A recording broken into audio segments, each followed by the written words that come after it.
Okay, this is our assignment for today in class. The Great Gatsby, Chapter 2, Close Reading and Symbolism mini write. I'm going to highlight symbolism and I'm going to look it up so that I can refresh my memory about what it is. The use of symbols to represent ideas or qualities. He has always believed in the importance of symbolism in garden art. Okay, I got it. In the following passage, Myrtle discusses how she knew her marriage to George Wilson was doomed from the beginning. Read the passage and highlight details that answer the question. What does the suit represent and what does it show the reader about Myrtle? Okay, I'm going to have to highlight suit and what it represents and what does it show the reader about Myrtle, because those are the two things I need to make sure I touch in my answer. Okay. Yes, but listen, said Myrtle Wilson, nodding her head up and down. At least you didn't have to marry him. I know I didn't. Well, I married him, said Myrtle ambiguously. You know what? I'm going to have to look it up and see how to say that.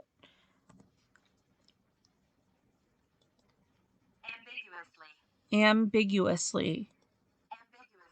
Ambiguously. Okay, so let's go back and read that sentence. Well, I married him, said Myrtle ambiguously, and that's the difference between your case and mine. And it seems like Myrtle is comparing their marriages or their relationships. See, why didn't you, Myrtle? Demanded Catherine. Nobody forced you to. Myrtle considered. I married him because I thought he was a gentleman. Well, from the story so far, George is a hardworking mechanic and he seems to be an honest man. So maybe gentleman, I'm going to highlight that and look it up. Maybe it means something different in 1920s. She said finally, I thought he knew something about breeding, but he wasn't fit to lick my shoe. So I'm also going to question breeding because that doesn't make sense. Let's see. Define gentleman. Let's see.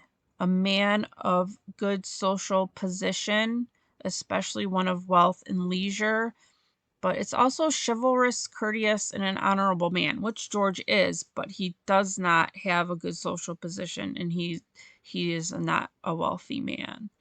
And then breeding, let's see. It's the good manners regarded as characteristic of the aristocracy and conferred by heredity. So he's not of a high social rank. Okay, let's see. You were crazy about him for a while, said Catherine. Crazy about him? Cried Myrtle incredulously.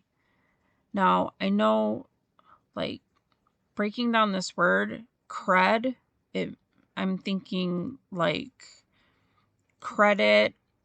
Do I have good credit? Do I have bad credit? So it could go either way. I'm going to say that she's saying this in a bad way about her husband, incredulously. Who said I was crazy about him? I was never any more crazy about him than I was about that man there. She pointed suddenly at me, and everyone looked at me accusingly. I tried to show by my expression that I had played no part in her past, and he hadn't. They just really met. The only crazy I was when I married him.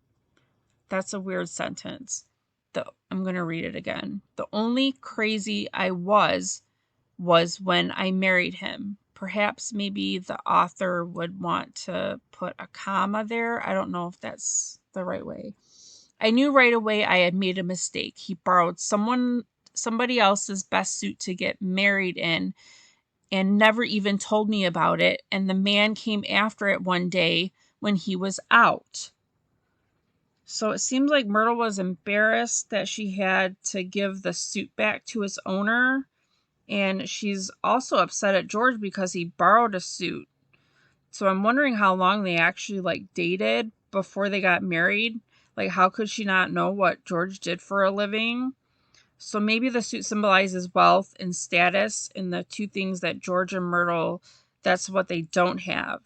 And maybe that relates to the other meanings for gentlemen and breeding.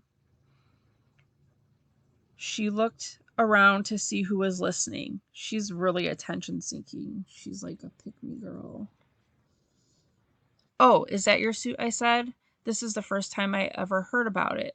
But I gave it to him, and then I lay down and cried to the beat of the band all afternoon.